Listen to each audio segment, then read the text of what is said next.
Hi, it's me, Paco, and you're watching Bad Witch Books. Guys, today we're going to be going over my January wrap-up.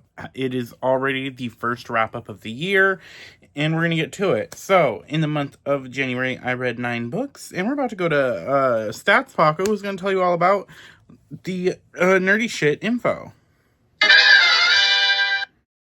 Stats Paco here, looking at the stats for you. So, I know past Paco was talking shit, but I'll fight him later. So, 9 books are read in the month of January. I read about 1,223 pages.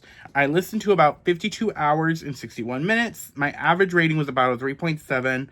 The books acquired were 11. I'll talk about that in next week's video. Rereads, I reread 1, and then I started 1 series, and I had 4 diverse reads. 4 of the books that I read via audiobook style. Used ebooks for 2, and I physically read 3. 1 was a graphic novel. 6 were novels, and then 2 were novellas. We are getting our novella game up, if I do say so myself. 5 were adult books. 1 was a new adult, and then 3 YA. And then of the ratings, we had 1 2.5 rating, 3 3, 1 3.5, and then 2 5 stars. Of genres, we had 1 erotica, 6 fantasy, 1 historical, and 1 superhero novel, or superhero book. So, those are all the stats. Back to past Paco, that bitch can fight me. Okay, so, the first book we're going to talk about is Triggered by the Orc, which is a orc/orc monster romance book. And I'm giving this book about like a 3 stars. It is about this one orc. I cannot tell you these characters' names. He's from a tribe of orcs that are like the kind of the most scholars of it. So he's not really like a fighter, and it's a novella. And he falls for this one orc from a warrior clan, but like he doesn't want to say that he fell for him because like their clans got rivalry. And it was a quick read. I really read it because it was free on Kindle Unlimited, and I was bored of what I was reading on Kindle. And it was fun. Like I said, 3 stars, nothing really special about this. And the next book I read was Scarlet Witch and Quicksilver. This is Scarlet Witch Volume 3 of Steve Orlando's, I think, is the author of his Scarlet Witch run that I'm really enjoying. And this follows the Scarlet Witch and Quicksilver as they're being targeted by a villain because they need to be taken out for his plans to be achieved. And these twins who are bickering come together to beat ass. And I really enjoy this. I'm enjoying this run of Wanda and her character development and seeing her be her own solo hero, because she's usually like a team hero, but it's fun to see this solo read of hers. Really enjoyed the art. I enjoyed the little bit on Quicksilver and the speed we got, and even had some vision in this, so I enjoyed it. I thought it was a really fun read, and I'm excited to see where the story continues for Scarlet Witch. So I gave that about like a 4 star, if I didn't say. So now we're on to my physical books. So the first book I have physically here is A Cruel Thirst by Angela Montoya. So this book I have already read. This was my first read of the year, but it was also my favorite book of last year and a reread. I read it because 2 different book clubs that I'm in were reading it, for my IRL book club and my friend one I do with Princess Jen, Helen, and the gang. We also read it, so I've been convincing everybody I know to read this, and I was able to physically tab it up because the first time I read it was the ARC, and I loved it. This follows Scarolina, who is a vampire huntress, and Lalo, who's a freshly turned vampire, who have to work together to end vampirism.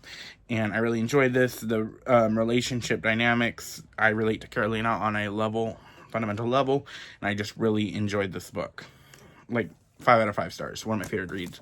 My favorite read of last year. And I think I might continue that tradition of having the first book I read of the year be my favorite read from last year. It was a really good way. I needed to read this when I read it again, because last month was hell for me personally. And this just really helped mentally.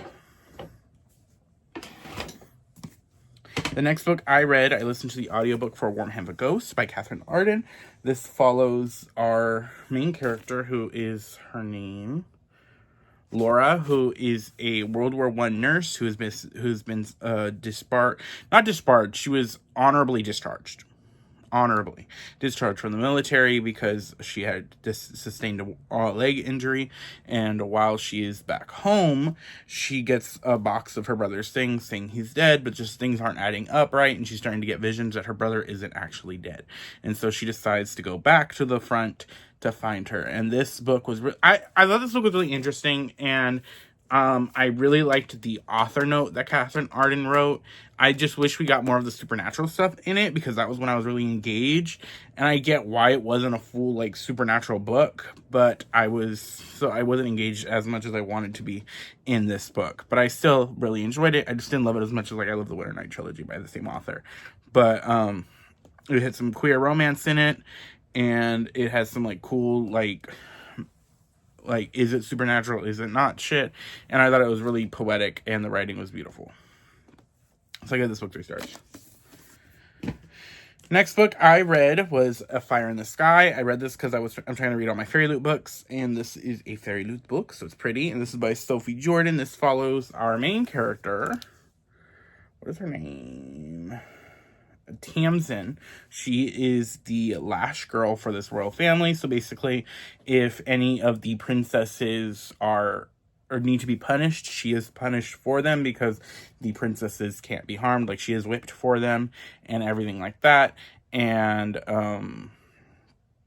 a warlord prince comes, and he's like, I need to marry one of your daughters to continue our alliance. And so they marry her off instead of marrying one of the princesses, and they then have to go to the north. He's also a dragon hunter, and secrets happen. And I really enjoyed the beginning of this book, and I really enjoyed the end, but the middle kind of took too long to get anywhere. So this felt like part 1 of a book. Like, I felt like I didn't get a complete book. I feel like it's one of my problems with a lot of series these days, especially like duologies, is that when they don't feel like a complete book on their own, which is what I don't like. At least for a first book, I feel like a first book should be able to wrap up enough where you want to read book 2, but not that, like, I'm not saying I don't like cliffhangers. I love a good cliffhanger, but I was legit waiting for the, like, a theater climax, and then it's like, oh, we're not even at the climax yet, and this is over. So I did not love this as much. I gave this like a 2 stars. But I really enjoyed the beginning, and I really enjoyed the ending. It was just, like I said, nothing was happening in the middle for the longest time, and it did not feel like it wrapped up. I enjoyed the ending, but it still didn't feel like wrapped up enough for me. So this is a 2 star. And I might get rid of this edition. We'll see. Next book I read was a 5-star read, and I already have a 5-star in January. Is wild, this, like, being a contender for the top book of the year, because I'm not going to count Cruel Thirst, because that was a reread. I read Blood Over Bridehaven by Emma Wong. Now, this book follows Siona, who is the first female high mage that has been elected to be a high mage, the first of this, like, council of mages. And it's she is then, because she is a female, assigned the janitor lab assistant, but the janitor lab assistant is smarter than people think, because they think he's lower class because he's of a different, like, he's not of the people of the city, and they work together to discover some dark secrets. This book is so damn good. Oh my god. I don't even really want to describe it, because I didn't know a lot going into it, and I think you should read it. It is so good. I would put this up with Babel. I feel like this is a good, like, if you love Babel, read this, because it talks a lot about, like, systems and power. It is a dark academia as well.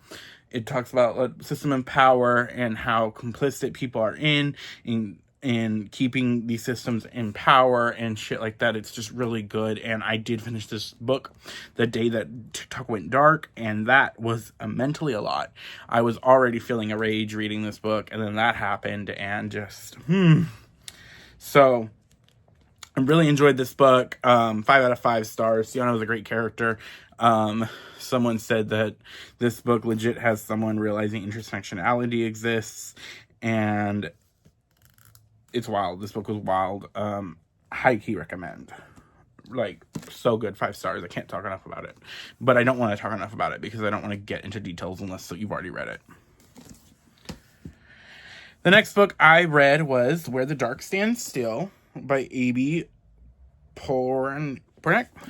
So this is a standalone, and it follows Liska, who has magic, but she doesn't want her magic because she thinks it's dangerous, because that's what she's been told by the village people.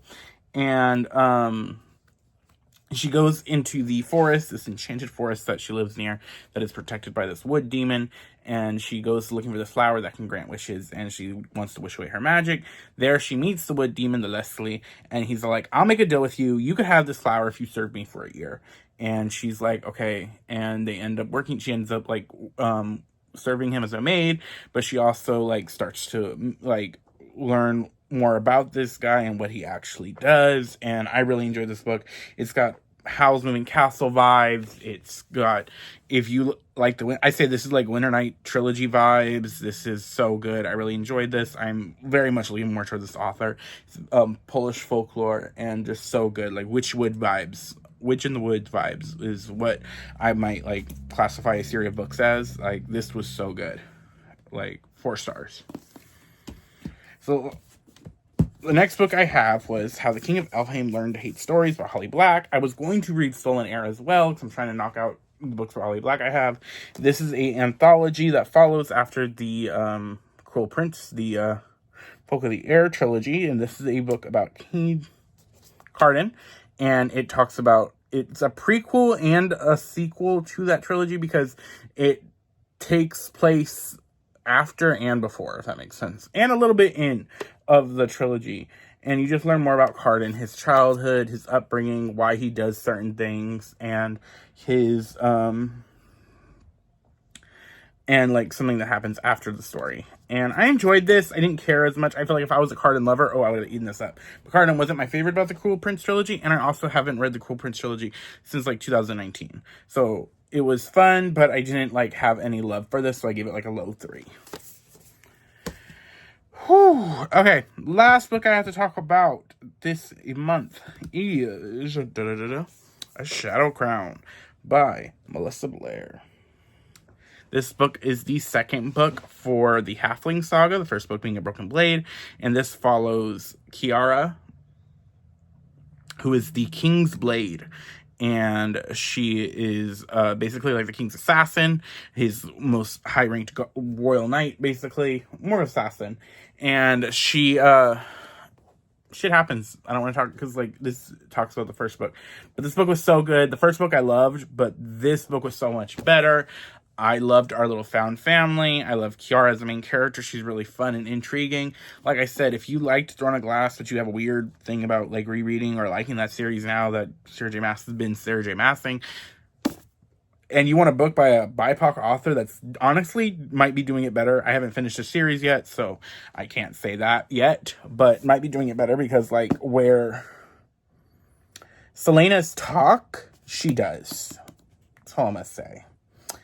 I really love this series. I really like this. The ending of this book. Oh, I was like up.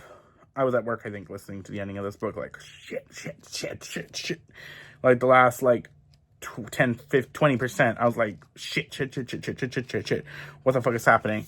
So good. I am so excited to be continuing this quartet. There's 4 books. I got 2 more left. I'm gonna be reading one next February, because this is a part of my series 24 series for 2025. But yes, very excited to get to finish this series. But that is all I read in January. What did you guys read in January? If you've read any of these books and you want to talk about it, that's what the comments are for. I do videos every Friday, occasionally some on Wednesdays, and I try to do sprints on Mondays. But I will see you guys later. Bye.